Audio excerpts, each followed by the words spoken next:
আজকে দুপুরে বাড়িতে পেয়ারা মাখা বানালাম।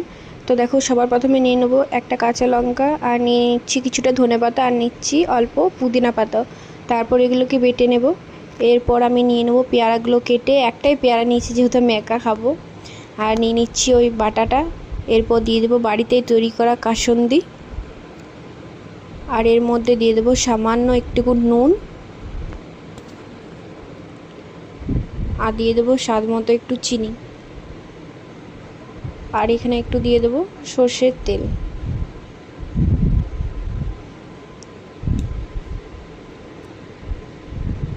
এরপর আমি এগুলোকে ভালোভাবে মেখে নেব।